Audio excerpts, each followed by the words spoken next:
ഒട്ടും പ്രതീക്ഷിച്ചിട്ടില്ല. എൻ്റെ അടുക്കളയിൽ സിങ്കിലെ വെള്ളം പോണ സ്ഥലത്താണ് ഇതുണ്ടായത്. ആ സ്ഥലത്ത് ഇതുപോലെ പയറുണ്ടായിട്ടുണ്ട് കേട്ടോ. അപ്പൊ ഞാൻ ഇതിലിങ്ങനെ പോകുമ്പോ വെറുതെ നോക്കിയതാണ്. അപ്പണ്ട് കുറെ പയർ ഇങ്ങനെ അതൊക്കെ ഒന്ന് പറിച്ചെടുത്തു. കുറെ ഉണങ്ങിപ്പോയിട്ടോ. എന്നാലും നമ്മൾ ഉറങ്ങാത്തതൊക്കെ പറിച്ചെടുത്തു. അധികവും നമുക്ക് ഇത് മൂത്തതായിട്ട് കിട്ടിയത്. മൂത്തതൊക്കെ നമ്മള് പയറ് വേറെ എടുത്തിട്ടാണ് പിരിച്ചത്.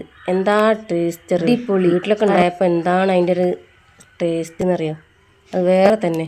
നീ ഉണങ്ങിയ പയറൊക്കെ ഒന്ന് കുഴിച്ചിട്ട് നല്ല ഉണ്ടാക്കണം എന്ന് വിചാരിക്കുന്നുണ്ട്. ഇതിൻ്റെ ടേസ്റ്റ് കണ്ടിട്ട്. കുറച്ച് സ്ഥലത്താണ് ഈ പയർ പടർന്ന് പന്തലിച്ചത് കേട്ടോ.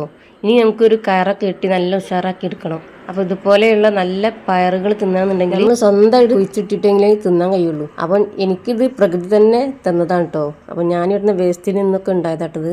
കണ്ടല്ലോ, ഈ ഒരു പയറൊക്കെ കുറേ ഉണങ്ങി പോയിട്ടുണ്ട്. ഇനി അതൊക്കെ വിത്തിനെടുത്ത് വെക്കണം. ആർക്കെങ്കിലും വേണോ? വേണമെങ്കിൽ പറയണേ, കമൻറ്റിൽ അറിയിക്കണം. എന്നാലേ തരാൻ കഴിയുള്ളൂ. അപ്പം നമ്മളെ വിളവെടുപ്പ് കഴിഞ്ഞു. കണ്ട ഈ ഒരു ഉപ്പേരിക്ക് കിട്ടോ.